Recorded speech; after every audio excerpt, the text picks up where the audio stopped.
Hello दोस्तों, हिंदी भाषा के अंतर्गत आज आपके सामने मैं लेकर आई हूँ व्याकरण, जिसके अंतर्गत हम देख रहे हैं व्याकरण के विभाग। तो आइए चलते हैं व्याकरण के विभाग या भाग कितने होते हैं उसे समझने का प्रयास करते हैं।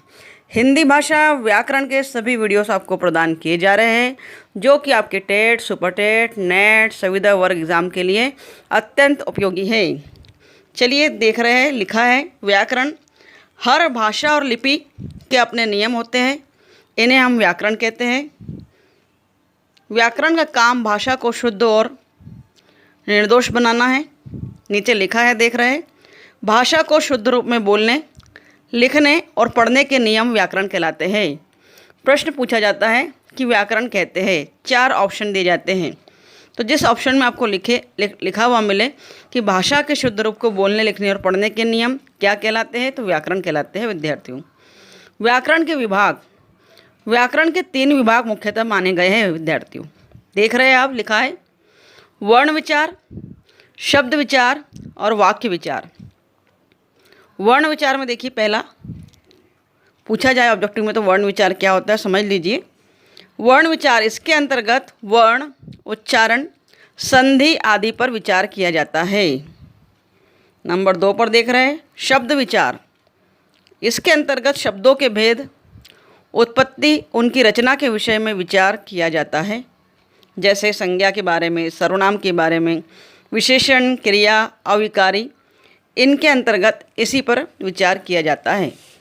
इसी क्रम में देखिए आगे लिखा है वाक्य विचार। इसमें वाक्य निर्माण, वाक्य शुद्धि, वाक्य विश्लेषण और विराम चिन्ह आदि के विषय में विचार किया जाता है। तो हमने आज देखा व्याकरण के विभाग, परंतु व्याकरण के विभाग या व्याकरण के अंग कुछ विद्वानों द्वारा 3 तो कुछ विद्वानों द्वारा 4 बताए गए हैं। आगे देखिए आप, लिखा है व्याकरण, व्याकरण के अंग या इसे हम विभाग भी कहते हैं, भाग भी कहते हैं। देख रहे हैं आप चार्ट, व्याकरण, वर्ण विचार, शब्द विचार, वाक्य विचार और रूप विकार।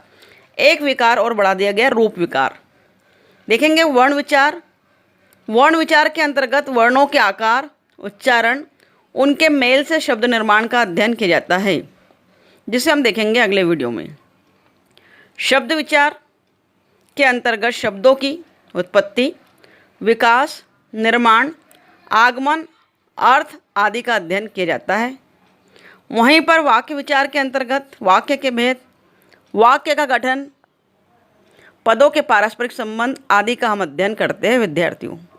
और रूप विचार में रूप विचार के अंतर्गत शब्दों के रूप परिवर्तन, उनकी रचना और भेद तथा उनके कार्य का अध्ययन इसमें किया जाता है।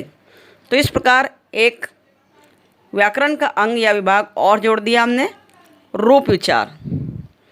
चलिए व्याकरण के अंग या विभाग को देखने के पश्चात एक नज़र डालते हैं बोली, भाषा और राजभाषा पर, क्योंकि इन पर बहुत छोटे छोटे प्रश्न पूछे जाते हैं।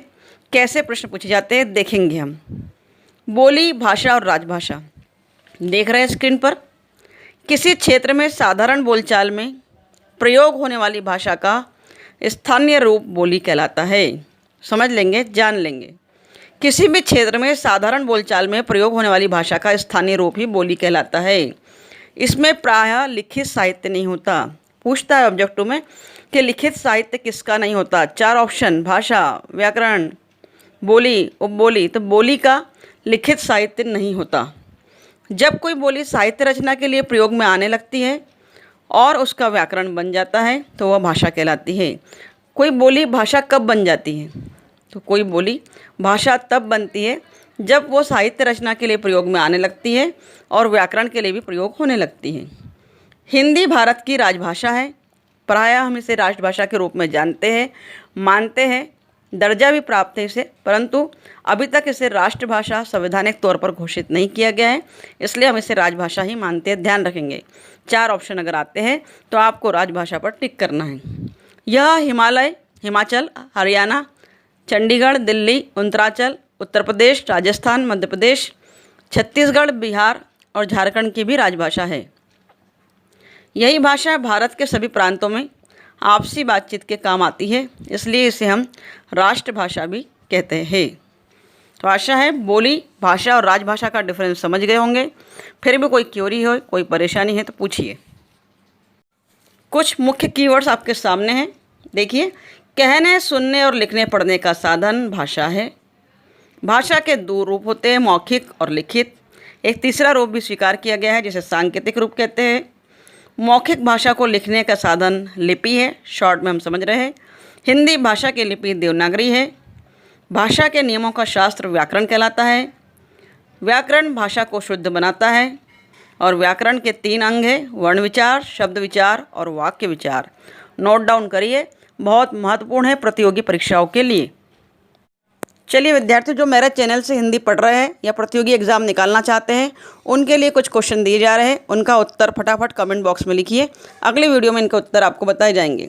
देखिए दिया है, रिक्त वाक्यों को पूरा कीजिए। पहला वाक्य, विचारों के आदान प्रदान के साधन को डैश डैश कहते हैं। दूसरा ऑब्जेक्टिव, जब विचार को बोलकर प्रकट किया जाए तो उसे डैश डैश तथा लिखकर प्रकट किया जाए तो उसे डैश डैश कहते हैं। तीसरा, डैश डैश भाषा को शुद्धता प्रदान करता है।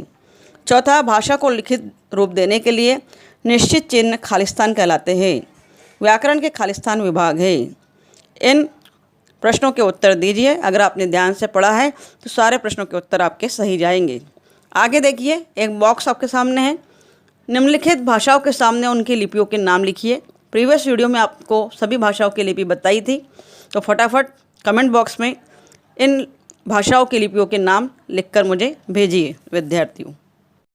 इस प्रकार हिंदी भाषा व्याकरण के अंतर्गत आज हमने व्याकरण के अंग या विभाग को देखा है। आगे हम पढ़ने वाले हैं वर्ण विचार या कोई भी महत्वपूर्ण टॉपिक। आपके दिमाग में कोई टॉपिक हो तो ज़रूर कमेंट बॉक्स में लिखिए कि मैडम ये पढ़ाइए, पढ़ाया जाएगा। तो विद्यार्थियों, हिंदी भाषा पढ़ने के लिए बने रहिए मेरे चैनल के साथ, BEd classes by Sunita Chouksey में। और अगर वीडियो आपके लिए यूज़फुल है तो इसे दोस्तों में ज़रूर शेयर कर दीजिए। जो भी विद्यार्थी प्रतियोगी एग्जाम की तैयारी कर रहे हैं उन्हें बता दीजिए, शेयर कर दीजिए link. Thank you very much for watching my video.